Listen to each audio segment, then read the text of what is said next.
ನಮಸ್ತೆ, welcome to ಅರ್ನಿ collection. So ಇವತ್ತು ನಾನು ಬ್ಯೂಟಿಫುಲ್ ಆಗಿರುವಂತ ಒಂದು 2 ಪೀಸ್ ಸೆಟ್ನ ನಿಮಗೆ ಪ್ರೆಸೆಂಟ್ ಮಾಡ್ತಾ ಇದ್ದೀನಿ.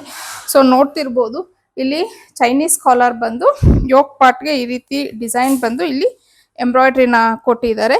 ಹಾಗೆ ಎರಡು ಸೈಡನ್ನು ಪಾಕೆಟ್ಸ್ನ ಕೊಟ್ಟಿದ್ದಾರೆ. ಮತ್ತೆ ಪಾಕೆಟ್ಸ್ಗೂ ಸಹ ಎಂಬ್ರಾಯ್ಡ್ರಿ ಬಂದಿದೆ. ಸೊ ಸೈಡ್ ಕಟ್ ಇದೆ. ಹಾಗೇನೆ ಪ್ಯಾಂಟ್ ಬಂದು ಸ್ಟ್ರೈಟ್ ಪ್ಯಾಂಟ್ ಬಂದಿದೆ. ಕ್ಲಾತ್ ಸಾಫ್ಟ್ ಕ್ಲಾತ್ ಕಾಟನ್ ಆಗಿರತ್ತೆ. ತುಂಬಾನೇ ಚೆನ್ನಾಗಿದೆ ಬಟ್ಟೆ ಮಾತ್ರ. ಇನ್ನ ಇದರಲ್ಲಿ ಟೋಟಲ್ 3 ಕಲರ್ಸ್ ಇದೆ. ಸೊ ಫಸ್ಟ್ ಕಲರ್ ನಾನು ಹಾಕೊಂಡಿರೋದು ಬಂದು ಗ್ರೀನ್ ಕಲರ್ ಆಗಿರತ್ತೆ. ಸೊ ಈಗ ನೆಕ್ಸ್ಟ್ ಇನ್ನು 2 ಕಲರ್ಸ್ ಯಾವ್ದಿದೆ ಅನ್ನೋದನ್ನ ನೋಡೋಣ.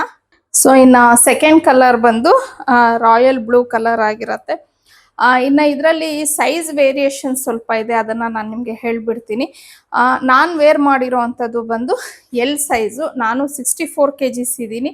ಯೂಶಲಿ ಕೆಲವೊಂದು ಡ್ರೆಸ್ಸಸ್ ಆಲ್ಮೋಸ್ಟ್ ಆಲ್ ನನ್ನ ಪೇಜಲ್ಲಿ ನೀವು ನೋಡ್ತಾ ಇರೋ ಡ್ರೆಸ್ಸಸ್ ಎಲ್ಲ ನಾನು 99% ಎಮ್ ಸೈಜನ್ನೇ ವೇರ್ ಮಾಡ್ತಾ ಇದ್ದೆ. ಸೊ ಲಾಸ್ಟ್ ಯಾವುದೋ ಒಂದು ಡ್ರೆಸ್ಸು ಮತ್ತು ಇದು ಡ್ರೆಸ್ಸು ಎಲ್ ಸೈಜ್ ಆಗ್ತಿದೆ, ನನಗೆ ಎಮ್ ಆಗ್ತಾ ಇಲ್ಲ.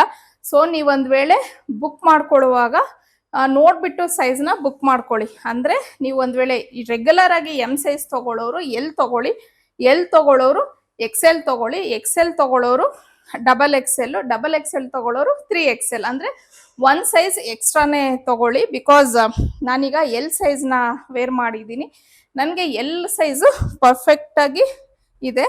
ಸೊ ಇದು ಬಂದು ಸೆಕೆಂಡ್ ಕಲರ್. ಆಗಲೇ ಗ್ರೀನ್ ಒಂದು ತೋರಿಸ್ದೆ, ಇದು ರಾಯಲ್ ಬ್ಲೂ. ಈಗ ನೆಕ್ಸ್ಟ್ 3ನೇ ಕಲರ್ ಯಾವುದು ಅನ್ನೋದನ್ನ ನೋಡೋಣ. ಇನ್ನು 3ನೇ ಕಲರ್ ಬಂದು ಈ ಕಲರು. ಅಂದರೆ ಇದು ಒಂಥರ ಡಾರ್ಕ್ ಕ್ರೀಮ್ ಅಂತಾನು ಅನ್ಬೋದು, ಇಲ್ಲಾಂದ್ರೆ ಬಾದಾಮಿ ಕಲರ್ ಅಂತ ಹೇಳ್ತೀವಲ್ವ, ಆ ಥರ ಕಲರ್ ಇದೆ. ಸೊ ಟೋಟಲ್ 3 ಕಲರ್ಸ್ ಇದೆ ಇದರಲ್ಲಿ. ಮತ್ತೆ ಸೈಜಸ್ ಬಂದು ಎಮ್ ಇಂದ XXL ಅಂದರೆ 3XL ವರೆಗೂ ಇದೆ. ಮೀಡಿಯಮ್ ಇಂದ 3XL, 38 ಇಂದ 46 ಸೈಜ್ ಚಾರ್ಟ್ಸ್ ಕೇಳ್ತಾ ಇದ್ರಿ ಕೆಲವರು, ಮೆನ್ಷನ್ ಮಾಡಿ ಮೇಡಮ್ ಅಂತ ಹೇಳಿ. 38 ಇಂದ 46 ವರೆಗೂ ಅವೈಲೇಬಲ್ ಇದೆ. ಆಗಲೇ ಹೇಳ್ದಂಗೆ 1 ಸೈಜ್ ಎಕ್ಸ್ಟ್ರಾನೇ ಇದರಲ್ಲಿ ಬುಕ್ ಮಾಡ್ಕೊಳ್ಳಿ.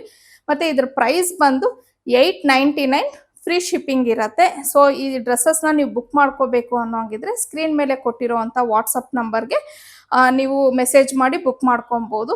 ಇನ್ನೂ ಡಿಫ್ರೆಂಟ್ ಕಲೆಕ್ಷನ್ಸ್ಗೆ ಹಾಗೆ ಒಳ್ಳೊಳ್ಳೆ ಡಿಸೈನ್ಸ್ಗೆ ಅರ್ನಿ ಕಲೆಕ್ಷನ್ನ ಫಾಲೋ ಮಾಡಿ.